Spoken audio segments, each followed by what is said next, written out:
வணிக வரித்துறை அலுவலர்கள் ஒன்றியம் மாநில பொதுக்குழு கூட்டம் யானைகவுனி இணைப்பு சாலையில் உள்ள வணிக வரி அலுவலகத்தில் நடைபெற்றது. தமிழ்நாடு வணிக வரித்துறை அலுவலர் ஒன்றியம் மாநில தலைவர் அமிர்தகுமார் பேட்டி. தமிழகத்தின் புதிய முதலமைச்சராக பதவியேற்க உள்ள விஜய் அவர்களுக்கு மனமார்ந்த வாழ்த்துக்களையும் பாராட்டுகளையும் தெரிவித்துக் கொள்கிறோம். நேர்மையான மற்றும் லஞ்ச ஊழலற்ற ஒரு சிறந்த ஆட்சியை இவர் வழங்குவார் என்று அரசு ஊழியர்களும் பொதுமக்களும் மிகுந்த நம்பிக்கையுடன் வாக்களித்துள்ளனர். விஜய் அவர்கள் அறிவித்த 5 முக்கிய வாக்குறுதிகளை இந்த அரசு நிறைவேற்றும் என்று நம்புவதாக தெரிவிக்கப்பட்டது. குறிப்பாக கடந்த 23 ஆண்டுகளாக போராடி வரும் பங்களிப்பு ஓய்வூதிய திட்டத்தை ரத்து செய்து மீண்டும் பழைய ஓய்வூதிய திட்டத்தை அமல்படுத்த வேண்டும். 5000 கோடி ரூபாய் முதலீட்டில் அரசு அலுவலர்களுக்கென தனி நலவாரியம் அமைத்தல், மத்திய அரசு ஊழியர்களுக்கு வழங்குவது போன்ற இணையான ஊதிய கட்டமைப்பு, 5 ஆண்டுகள் பணிபுரிந்தவர்களை பணி நிரந்தரம் செய்து காலமுறை ஊதியம் வழங்குதல், 8வது ஊதிய குழுவின் பரிந்துரைகளை உடனடியாக அமல்படுத்துதல். தமிழ்நாடு வணிக வரித்துறை அலுவலர் ஒன்றியத்தின் மாநில பொதுக்குழு கூட்டம் நடைபெற்றது. இதில் தற்போதைய நிலுவையில் உள்ள 2 முக்கிய பிரச்சினைகளை தீர்க்க வலியுறுத்தப்பட்டது. 2023 அன்று வெளியிடப்பட்ட பணிமூப்பு பட்டியலை முழுமையாக திரும்பப் பெற வேண்டும். 2025 அன்று வெளியிடப்பட்ட தேர்வு பட்டியலின்படி சுமார் 308 நபர்களுக்கு வழங்கப்பட வேண்டிய துணை வணிக வரி மாநில வணிக வரி அலுவலர் பதவி உயர்வை உடனடியாக வழங்க வேண்டும். மேற்கண்ட கோரிக்கைகளை நிறைவேற்ற அரசுக்கு 1 மாத காலம் அவகாசம் வழங்குகிறோம். இந்த காலக்கெடுவுக்குள் தீர்வு காணப்படாவிட்டால் நந்தனம் பகுதியில் உள்ள சங்கத்தின் தலைமை அலுவலக கட்டிடத்தில் காலவரையற்ற உண்ணாவிரத போராட்டம் மேற்கொள்ளப்படும் என்று எச்சரிக்கப்பட்டுள்ளது. இது இந்த அரசுக்கு எதிரான போராட்டம் கிடையாது. இது கடந்த 3 மாதத்திற்கு முன்பே திட்டமிடப்பட்டது. தமிழ்நாட்டில் பணிபுரிகின்ற அரசு ஆசிரியர்களோடு பொதுமக்களும் இணைந்து ஒரு சிறப்பான நேர்மையான லஞ்ச லாவண்யமற்ற அரசு அமையும் என்ற நம்பிக்கையின் அடிப்படையில் தான் வாக்களித்து இவர்கள் தேர்ந்தெடுத்திருக்கிறார்கள். தமிழ்நாட்டில் மக்கள் எதிர்பார்த்ததைப் போல ஒரு சிறப்பான ஆட்சியை நிச்சயமாக அமைப்பார்கள் என்ற நாங்கள் முழுமையாக நம்புகின்றோம். அதோடு மட்டுமின்றி ஒரு 5 முக்கியமான தேர்தல் வாக்குறுதிகளை இளைய தளபதி விஜய் அவர்கள் தெரிவித்திருக்கிறார்கள்.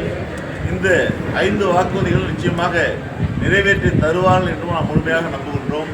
அது முக்கியமானது 23 ஆண்டுகளாக துக்கியிருக்கின்ற மிகப்பெரிய வாழ்வாதார கோரிக்கையான பங்களிப்பு ஓய்வூதியத்திற்கு முழுமையாக ரத்து செய்துவிட்டு பழைய ஓய்வூதியத்திற்கு அமல்படுத்துவோம் என்ற வாக்குறுதியை நம்பித்தான் தமிழ்நாடு பணிபுரிந்த அரசு ஆசிரியர்களெல்லாம் மிகுந்த நம்பிக்கையோடு இவரை எதிர்பார்த்து காத்துக் கொண்டிருக்கிறார்கள்.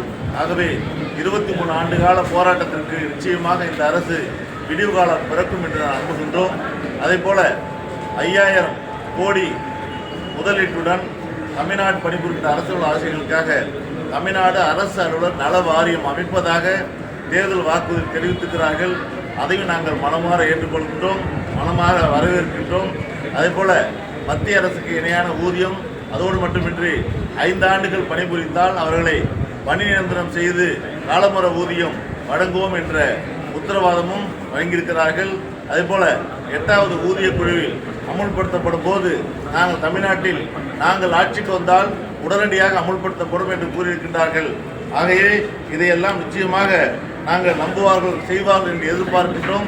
அதற்காக இரவு பகல் பார்க்காமல் உழைக்க நாங்களும் தயாராக இருக்கின்றோம் என்ற உத்தரவாதத்தை வழங்குவதோடு மீண்டும் முதலமைச்சராக பதவியேற்க இருக்கின்ற இளைய தளபதி விஜய் அவர்களுக்கு 106 ஆண்டுகள் பாரம்பரியமிக்க தமிழ்நாடு அரசு ஒன்றியத்தின் சார்பில் மீண்டும் நன்றியை பாராட்டுகளையும் தெரிவித்துக் கொள்கின்றோம். குமார், மாநில தலைவர், தமிழ்நாடு அரசு அலுவலர் ஒன்றியம்.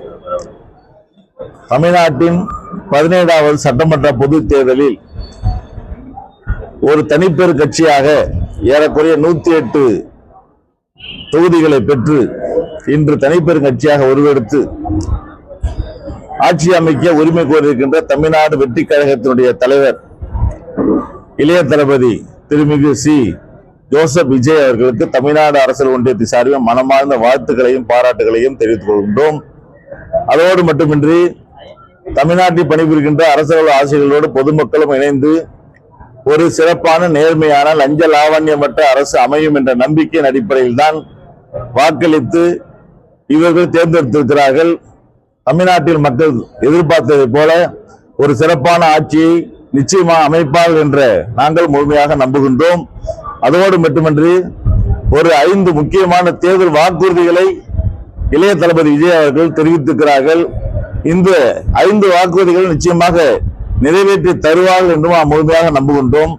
அது முக்கியமானது. 23 ஆண்டுகளாக தொக்கி நிற்கின்ற மிகப்பெரிய வாழ்வாதார கோரிக்கையான பங்களிப்பு ஓய்வூதிய திட்டத்தை முழுமையாக ரத்து செய்துவிட்டு பழைய ஓய்வூதிய திட்டத்தை அமல்படுத்துவோம் என்ற வாக்குறுதியை நம்பித்தான் தமிழ்நாடு பணிபுரிகின்ற அரசியல்வாசிகள் எல்லாம் மிகுந்த நம்பிக்கையோடு இவரை எதிர்பார்த்து காத்துக் கொண்டிருக்கிறார்கள். ஆகவே 23 ஆண்டு கால போராட்டத்திற்கு நிச்சயமாக இந்த அரசு விடிவு கால பிறக்கும் என்று நம்புகின்றோம். அதே போல 5000 கோடி முதலீட்டுடன் தமிழ்நாடு பணிபுரிகின்ற அரசியல்வாசிகளுக்காக தமிழ்நாடு அரசு அலுவலர் நல வாரியம் அமைப்பதாக தேர்தல் வாக்குறுதி தெரிவித்திருக்கிறார்கள். அதையும் நாங்கள் மனமாற ஏற்றுக்கொள்கின்றோம், மனமாக வரவேற்கின்றோம். அதே போல மத்திய அரசுக்கு இணையான ஊதியம், அதோடு மட்டுமின்றி 5 ஆண்டுகள் பணிபுரிந்தால் அவர்களை பணி நிரந்தரம் செய்து காலமுற ஊதியம் வழங்குவோம் என்ற உத்தரவாதமும் வழங்கியிருக்கிறார்கள். அதே போல 8வது ஊதிய குழு அமுல்படுத்தப்படும் போது நாங்கள் தமிழ்நாட்டில் நாங்கள் ஆட்சிக்கு வந்தால் உடனடியாக அமுல்படுத்தப்படும் என்று கூறியிருக்கின்றார்கள். ஆகவே இதையெல்லாம் நிச்சயமாக நாங்கள் நம்புவார்கள், செய்வார்கள் என்று எதிர்பார்க்கின்றோம். அதற்காக இரவு பகல் பார்க்காமல் உழைக்க நாங்களும் தயாராக இருக்கின்றோம் என்ற உத்தரவாதத்தை வழங்குவதோடு மீண்டும் அதாவது முதலமைச்சராக பதவியேற்க இருக்கின்ற இளைய தளபதி விஜய் அவர்களுக்கு 106 ஆண்டுகள் பாரம்பரியமிக்க தமிழ்நாடு அரசு ஒன்றியத்தின் சார்பில் மீண்டும் நன்றியையும் பாராட்டுகளையும் தெரிவித்துக் கொள்கின்றோம். இந்த கூட்டமானது தமிழ்நாடு வணிக வரித்துறை அலுவலக ஒன்றியத்தின் சார்பில் மாநில பொதுக்குழு கூட்டமானது நடைபெற்றுக் கொண்டிருக்கிறது. இந்த கூட்டமானது முக்கியமாக 2 கட்ட விஷயங்களுக்காக ஒரு போராட்ட நடவடிக்கை செல்கின்ற சூழ்நிலைக்கு தள்ளப்பட்டிருக்கிறது. இன்னும் சொல்ல போனால் இந்த ஆட்சி இன்னும் அமையவே இல்லை. அதை எதிர்த்து போராட்டமா என்று கூட நீங்க நினைக்கலாம். இது ஆட்சி எதிர்த்து நடைபெறுகின்ற போராட்டம் அல்ல. இன்னும் சொல்லப்போனால் 3 மாதத்திற்கு முன்பு திட்டமிடப்பட்ட போராட்டம். ஆனால் தேர்தல் அறிவிப்பின் காரணமாக இது தள்ளப்படுகிறது. அலுவலக ரீதியாக இருக்கின்ற நிலுவை பிரச்சனைகளை தீர்க்க வேண்டும் என்ற விஷயங்களுக்காகத்தான் போராட்ட நடவடிக்கை செல்ல வேண்டிய முடிவெடுக்கப்பட்டிருக்கிறது. இன்னும் சொல்லப்போனால் 2 விஷயங்கள் உடனடியாக அலுவலகத்தின் தலைமை அலுவலகம் சார்பில் உடனடியாக தீர்க்கப்பட வேண்டிய 2 பிரச்சனைகளை உடனடியாக தீர்த்து வைப்பார்கள் என்று நம்புகின்றோம். அதாவது 27/12/2023 வெளியிடப்பட்ட பணி மூப்பு பட்டியலை முழுமையாக திரும்ப பெற வேண்டும் என்ற முக்கியமான கோரிக்கையை முதல் கோரிக்கையாக முன்மொழிந்திருக்கிறோம். அதுபோல 27/6/2025 வெளியிடப்பட்ட அந்த தேர்தல் பட்டியலில் படி ஏறக்குறைய 308 நபர்களுக்கு இன்னமும் துணை வணிக வரி மாநில வணிக வரி அலுவலர் பதவி உயர்வானது வழங்கப்படாமல் இருக்கிறது.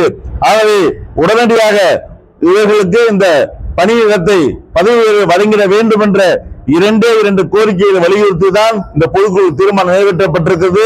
இந்த பொதுக்குழு கூட்டத்தில் தீர்மானம் நிறைவேற்றுவதோடு இப்போதுதான் 5ஆம் தேதி பொதுக்குழு கூட்டம் கூடுகிறது. சரியாக 1 மாத காலம் அவகாசம் கொடுக்கின்றோம்.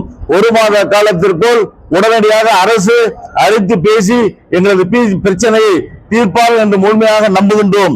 அப்படி 1 மாதத்திற்குள் நிறைவேற்றப்படவில்லை எனில் உடனடியாக இச்சங்கத்தினுடைய மாநில நிர்வாக கூட்டத்தை கூட்டி உடனடியாக கால வரையற்ற உண்ணாவிரத போராட்டத்தை செல்வது எனவும் நந்தனம் அவருடைய சங்கத்தினுடைய அலுவலகத்தினுடைய தலைமை அலுவலக கட்டிடத்தில் கால வரையற்ற உண்ணாவிரத போராட்டம், அதாவது சாகு வரை உண்ணாவிரத போராட்டத்தை அறிவித்துள்ளார்கள் என்ற செய்தியும் இந்த கூட்டத்தின் வாயிலாக தெரிவித்துக் கொண்டிருக்கிறது. என்ன இந்த பிரச்சனைக்கு என்ன காரணம் எனில், பொதுவாக நேரடி நியமனம் என்ற டிஎன்பிசி பணியாளர் தமிழ்நாடு அரசு பணியாளர் தேர்வாணம் மூலம் நியமனம் செய்யப்படுகின்ற விதம் எப்படின்னு கேட்டினால், பணி நியமனத்தின் போது காலி பணியிடங்களில் 3இல் 1 பங்கு அவர்களுக்கு நேரடி நியமனத்துக்கு ஒதுக்கலாம். இது அரசினுடைய நடைமுறை, அது எங்களுக்கு மாற்று கருத்து இல்லை.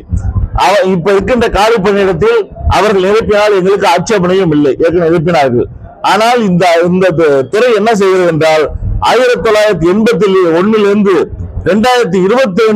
2022 வரை இருக்கின்ற காலவெளி இடைவெளியில் இந்த 33.33%, அதாவது 3 பங்கு 33.33% அவர்களுக்கு நிரப்ப வேண்டும் என்ற அடிப்படையில் 81 22 வரை அறிவு பண்ணி அவர்களை இடையில் புகுத்தி அதை பணிமுப்பு பட்டியலாக வெளியிடப்பட்டிருக்கிறது. மிகவும் பாதிப்பு ஏற்படுத்துகின்ற விதமாக இருக்கிறது. ஒரு முடிச்சிடுறேன்.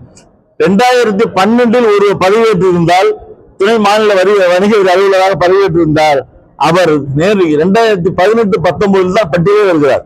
ஏறக்குறைய 6 வருடங்கள் தள்ளி போகிறது. இதற்கெல்லாம் என்ன காரணம் எனில் இந்த தவறான போடப்பட்ட பணிமூப்பு பட்டியல் தான். அதை வாபஸ் பெற வேண்டும் என்பது பிரதானமான கோரிக்கை. இது இந்த இடத்துல மட்டும் முடிவெடுக்கப்படவில்லை. ஏற்கனவே பலமுறை அரசின் சார்பாகவும் அந்த இயக்குநர் ஆணையத்தில் பலமுறை பேசப்பட்டது. இருந்தாலும் செய்கிறேன் என்று சொல்லி இதுவரை நிறைவேற்றப்படவில்லை. ஒரு செட்டு மட்டும் பதவி கொடுத்தார்கள். மீதி உள்ள 308 நபர்களுக்கும் இந்த பதவி வழங்கப்படாமல் இருக்கிறது. 2 கோரிக்கையை வலியுறுத்தி தான் போராட்ட நடவடிக்கை.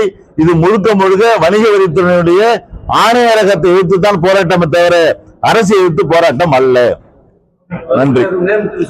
அமிர்தகுமார், மாநில தலைவர், தமிழ்நாடு அரசு அலுவலர் ஒன்று.